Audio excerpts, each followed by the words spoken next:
Hey everybody, welcome back to Run and Gun. I'm JT if you're new to the channel, and this is part 3 in the series of things that I wish I knew before I became a photographer.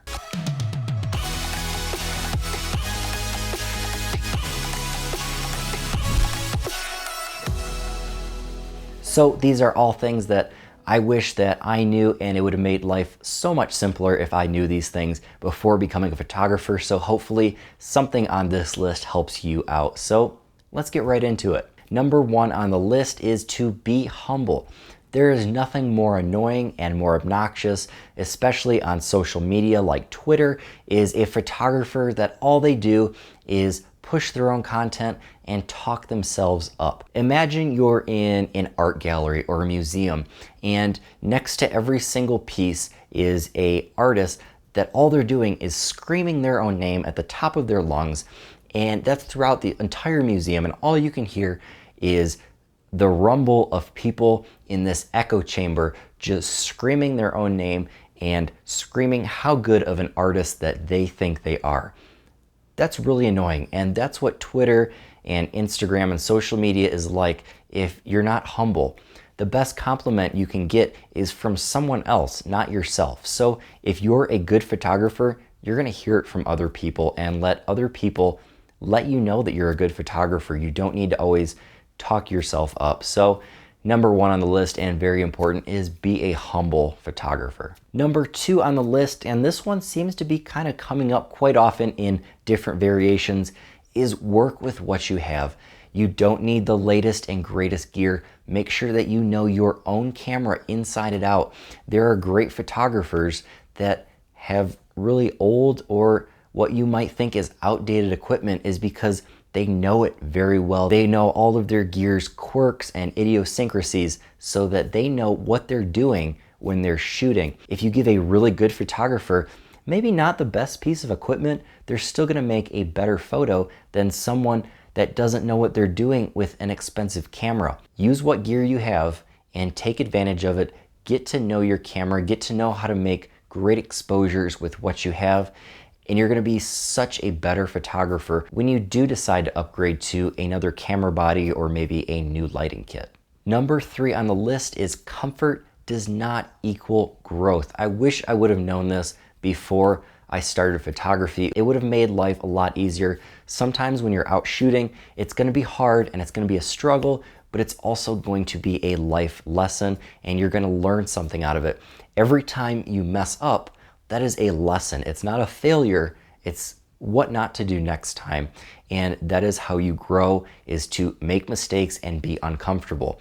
If you're just churning out the same image over and over like a factory or an assembly line, and you're just comfortable doing that, you're not necessarily getting better. So comfort does not equal growth. Number 24 on the list of things that I wish I knew before becoming a photographer is to collaborate. Work with other photographers, work with other models. You're just sharing this vast amount of knowledge that you have and a great amount of knowledge that they have, and you're putting that together, and you're just learning so much, and you're gonna be a better person and a better photographer for it.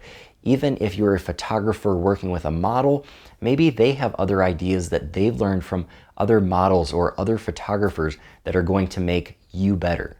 Number 5 on the list, or number 25 in the 3-part series, is to be a mentor and give back to the photo community.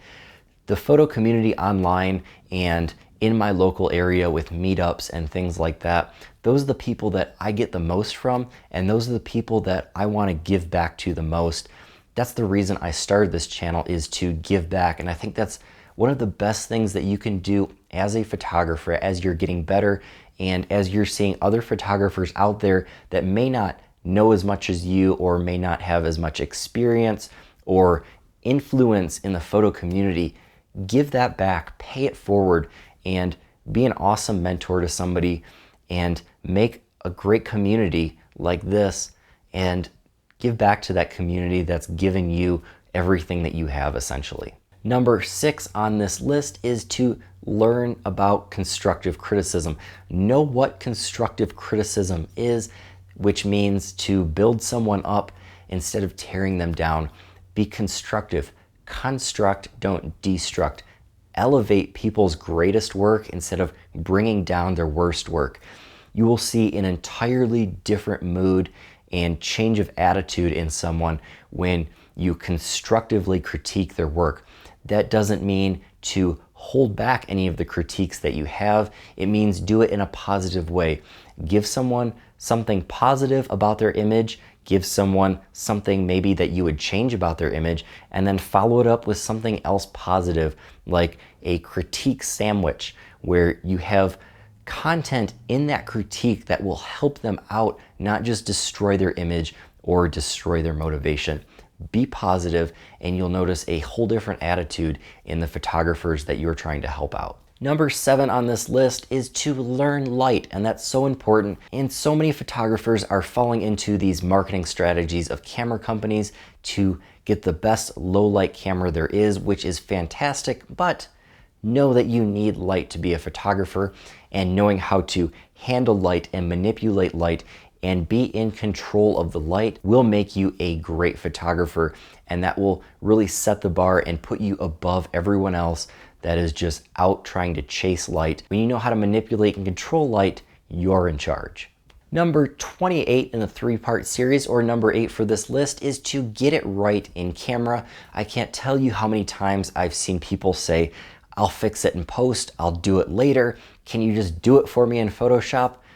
No, get it right in camera, and it's gonna make your life so much easier when you do get to Photoshop. You're starting off with such a better image, and then when you do end up editing your photo, it's just gonna be that much better than a crappy photo that you tried to make better in Photoshop. So get it right in camera to the best of your ability, and that's gonna make you a better photographer. Number 9 on this list, or number 29 in the series of things I wish I knew before I became a photographer. We're almost done here, so stick around for the last one.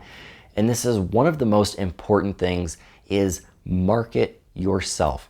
No one is really gonna market for you. I've seen some great photographers that don't market themselves, and they don't have any business, they don't have anyone following them, and they're kind of depressed, and they usually give up being photography because no one likes their images, no one follows their photography page, no one contacts them for maybe a portrait job, maybe a wedding. You have to market yourself. You have to get your name out there because nobody's gonna do it for you.